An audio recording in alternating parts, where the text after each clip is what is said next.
America Central area. My name's Dave Card, and I am your Infirm Innovate Institute rep. I apologize, my voice is a little struggling today, but I'm excited because Stuart and Brian are here and they're going to do most of the talking. And so I'm going to have them introduce themselves. Let's start. Stuart, introduce yourself, something important in your family, and then Brian, go ahead. All right. I'm Stuart Black.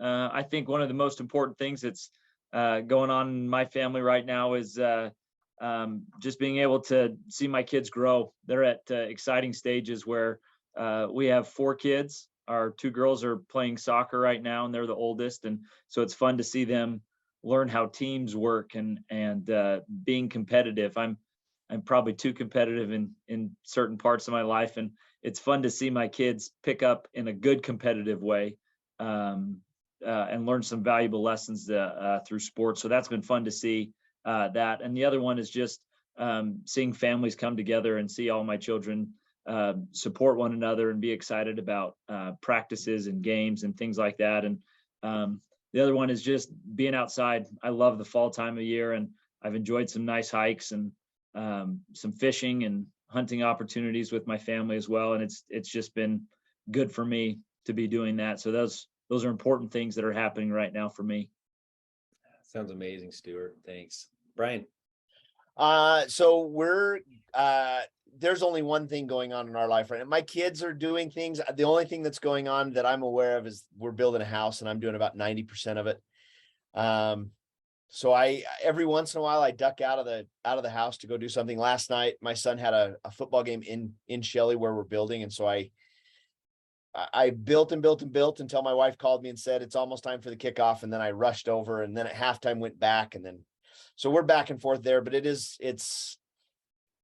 been an experience getting to teach my kids. I think getting to teach my kids to frame or to do electrical. I've got a daughter who just participated in a pageant, and she couldn't for the life of her come up with a talent, and so I taught her how to wire something up, and she on stage, everybody else is dancing or singing, and my daughter's up there with electrical with wire and wire nuts and wired a light for her talent. So it seems like everything we do kind of stems out of and around the construction of our house. But it's been fun. We've had a lot of learning experiences, and we're looking forward to the completion of it. Thanks, Brian. That's exciting times for your family. Tell us real quick your institute assignment, the demographics, where are you coming from, and a little bit about the students and so forth. Well, so I've been here. Neither one of us have been here that long. I've only been here a year longer than Stuart has been. I'm in my 3rd year. We're in Pocatello. Largely, almost all of our students are campus based, especially during the daytime. So our daytime classes are almost, I would say 95 to 100% students here at Idaho State University. Our night classes, we get a little bit more of the non-student YSA group but almost all entirely from right here in Pocatello. And so our teaching load is kind of split between mostly daytime classes, and then we each take 1 night a week. And then we've got a couple of volunteer teachers that come and help support that. They kind of offset that nighttime teaching load that we get. Our night class, I think it's pretty common across the board, at least the institutes I'm familiar with. Our night classes, that seems to be where the bulk of the students are. But because of our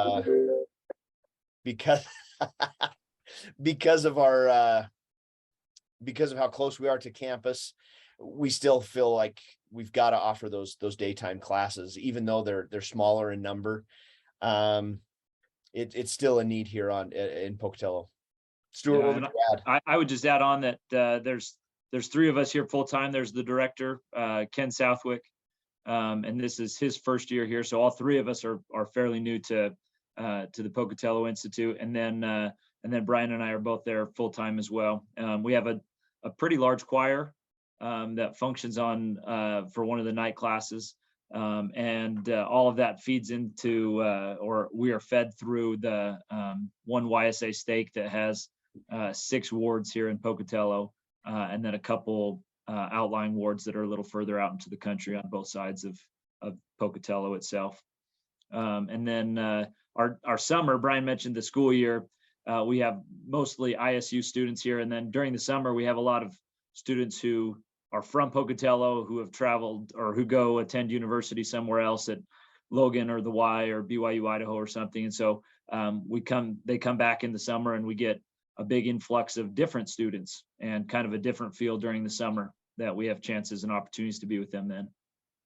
What would you say is an average enrollment in a semester, maybe fall semester?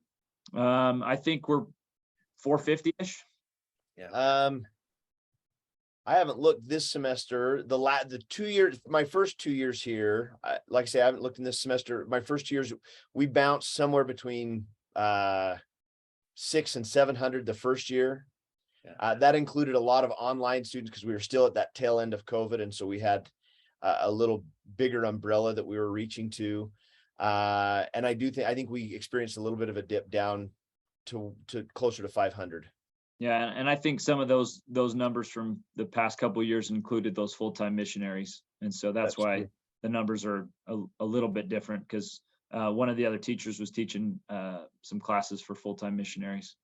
That's great. So now since we understand the institute assignment where you're coming from, tell us a little bit about this innovative idea and what you're rolling with right now, and the genesis of how it came about. Yeah, you bet. We earlier this year, I guess in May, we had an opportunity to sit down with a couple other institutes throughout Idaho, the Boise State Institute and Nampa Institute, and then Idaho Falls and Burley and Twin Falls and Rexburg. And I think that was about it. And there's probably close to 20 of us or so who met. And as we shared some ideas about innovation and things that we were doing in our respective ones, Brian and I kind of, a little bit of his ideas and a little bit of my ideas, kind of put together this idea to do this podcast class. And so the idea behind it was not just to do the podcast, but to teach where our students were. We have a pretty big lounge where students come and eat. And so we thought, hey, during lunchtime, let's just go to where they are. And so, we sit down in the lounge once a week and teach while they are there. And so they can be in the middle of homework or group study or just munching on lunch and have a couple of minutes. And we teach everybody who's in there while we're recording the podcast. And then after the podcast is recorded, then we send it out that way. So it kind of stemmed a couple ideas. When we heard the ideas of doing a podcast, I turned to Brian and said, you and I should totally do this, and we should do it while kids are there and have an opportunity to teach more students while they're sitting there, because they're already in our building. Yeah, just to add to that, as we talked about it, ISU has a couple of program specific, for example, the PA program that's here or the dental hygiene program that's here, and those cohorts, they're in class basically from 8 to 5 o'clock. And so for a lot of them, finding a time to do institute during the day doesn't work. So for example, this semester, we've got essentially, I think probably about half the PA program that comes over here at lunchtime, because we offer the cheapest lunch on campus in our building. So they come over here and get lunch, and then come and sit in the lounge and eat their lunch, listen to the podcast on Tuesdays. And that's that's their institute experience for the week. Yep. So that's leading into even what's the impact you're seeing as you've carried this innovative idea out? Well, tell us about that. Yeah, and Brian just crunched a few of the numbers, so he can probably give you a little bit of the specifics. But one of the specific examples, I don't know if it was week 2 or 3 or something. Brian mentioned to me, he said somebody in Norway or Germany just downloaded our podcast, and I was blown away. And we haven't done any marketing for it, really. We hung up a couple of signs just in the institute and sent out a couple of text messages, and had our part of our institute council put it on the Instagram, our Pocatello Instagram, and that was kind of it. So to see it spread to another continent in just a couple of weeks was pretty cool. And then the numbers have frankly been pretty cool. So one of the things that got me, one of the concerns that was expressed to me when we talked about doing a podcast was, how do you know you're reaching your demographic? Your assignment is to reach young adults 18 to 30. How do you know that you're how do we know that you're spending this part of your FTE and you're not only reaching the 65-year-olds that you're not paid to teach? That's not your assignment. So as now YouTube, you have to be on it a little bit longer. We've done 7 episodes so far, seven show classes. You have to be on it a little bit longer for YouTube to generate these kind of analytics. But through the podcast host that we have, and specifically through the Apple podcast, we've been able to see that 75% of our listeners fall into the age bracket of 18 to 30. And then as we get going, as you get further along and you have more shows and more downloads, or more classes, more downloads, the analytics, you can break it down even further. And so it's going to be exciting to see eventually in the next maybe month and a half, we should be able to say, not only are we getting this percentage of 18 to 30-year-olds, but we also know that they're coming from these major cities. And right now it looks like the bulk of our downloads are coming from Salt Lake, Provo, and this Pocatello Blackfoot area. So it's kind of cool to see that we are hitting the demographic that we're assigned to, or that we're asked to kind of shepherd over. And what are you seeing with numbers of downloads, and how many are actually engaging in the podcast? So the way we do it, the way Stuart and I have done it is we sit down and we record both a video and an audio, I guess, of our discussion. And we just sit down and we start with a little announcement in front of the class, and sometimes we'll either begin with or end with some little engagement to those that are in the lounge. And then we sit down and we just record a conversation between the two of us about that week's Come Follow Me, whatever's coming up. And I guess, as you know, to jump back to the genesis, for me, this idea came from a conversation that we had with our Institute Council a year ago. And one of the council members, Lexi Packer, made the comment and said, what is the Institute doing to help the gospel doctrine teachers in the YSA stake be better teachers?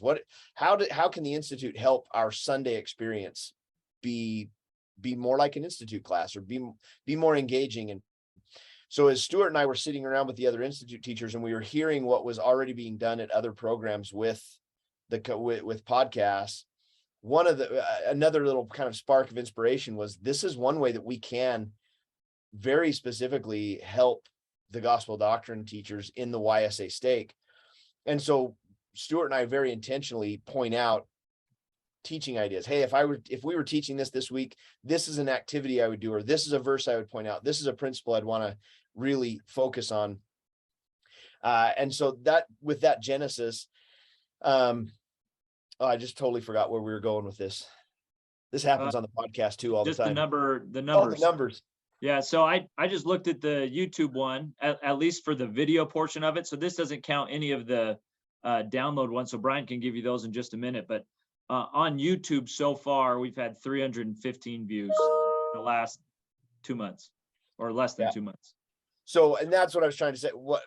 The way we record it is we record it with a camera, and then we also have some mics that capture the audio. And then after we're done, I go into kind of a production side of it, and I take those two and merge them together, create a video that goes up onto YouTube. And then we take just that audio and add that to you can download it in one place. And then if you set it up right, it will distribute it to all of the different platforms.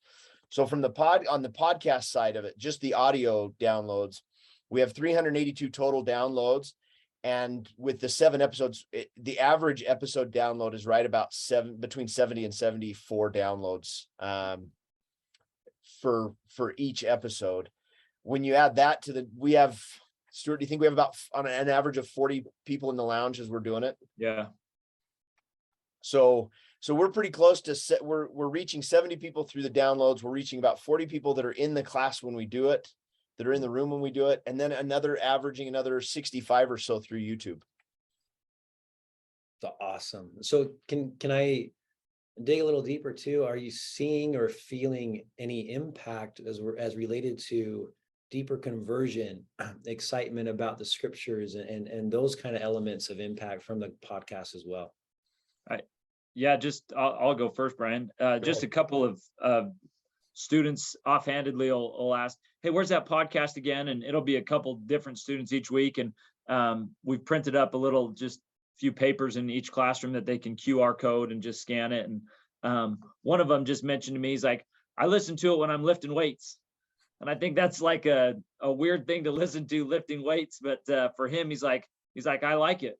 And he said he's taking one of the other a different institute class, but he said, I want some come follow me stuff while I'm lifting weights, so I can feel like I'm doing some more of my other scripture study in addition to the institute class." For him, that was something. He's like, "Yeah, I figured out how to subscribe," and he just makes it a part of what he does. So that was one example that he's like, "I don't miss it now."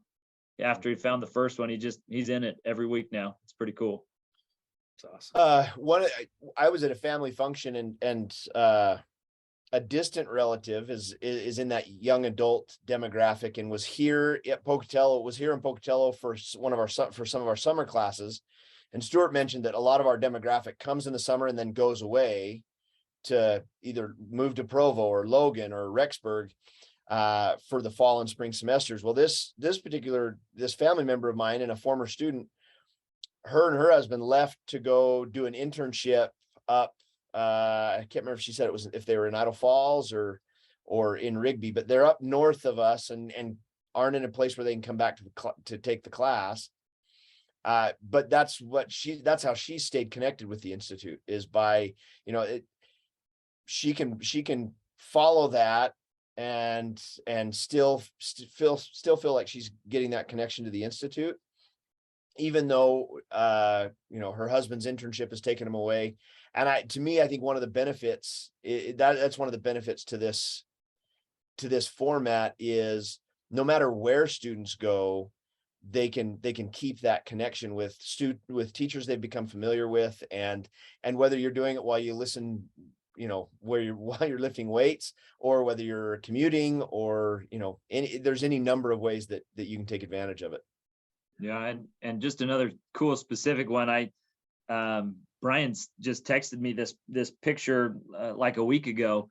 A student from Cedar City, that one, Brian. Mm-hmm. That he just Logan messaged Brian. So he's a university student down at SUU, and he said this, and this isn't trying to pump our own horns, but it just says this: "I want to be a seminary teacher, and you guys have been awesome at helping me understand parts of the Old Testament I didn't fully understand. You guys are the coolest."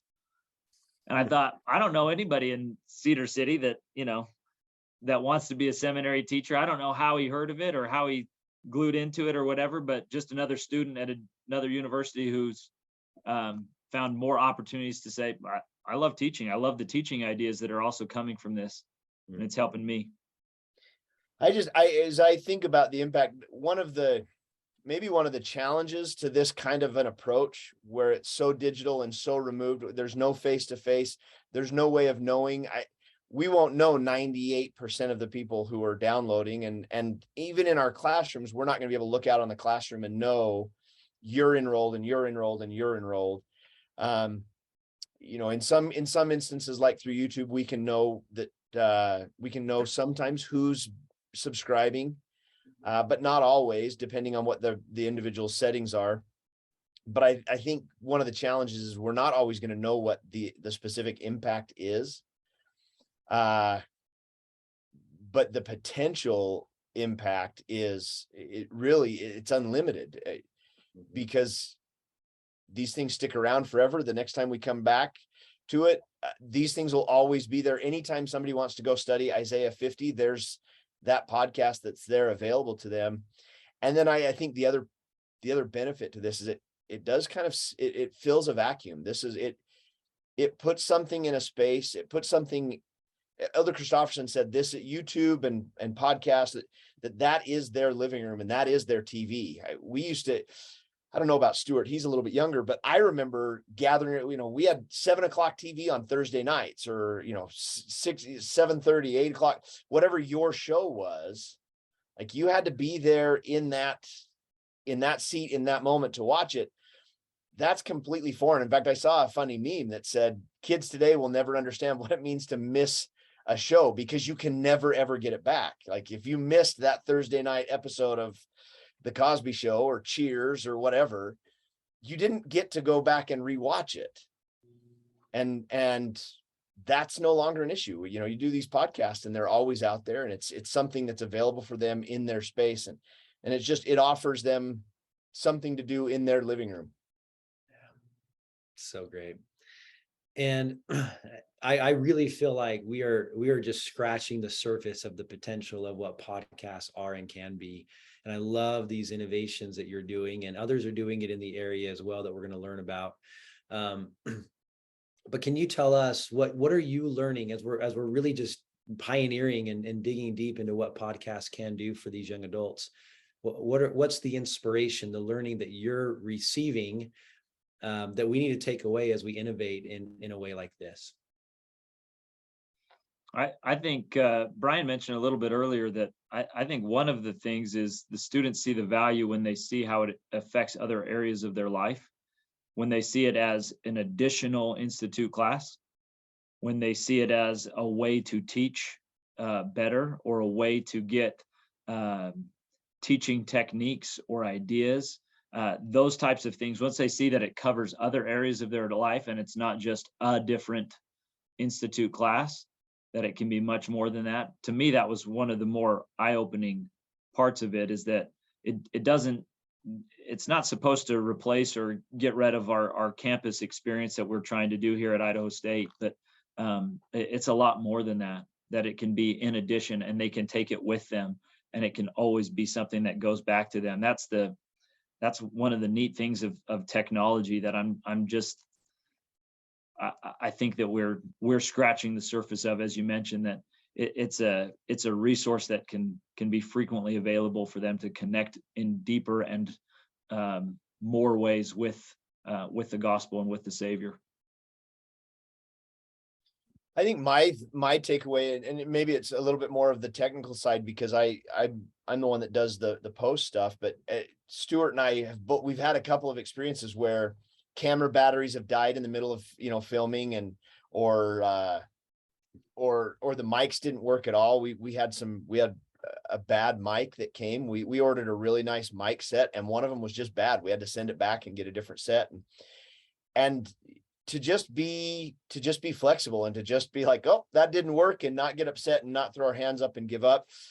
We've had to we've re-recorded one class that we did that we went back to I went back to edit it up and upload it, and there was no audio at all.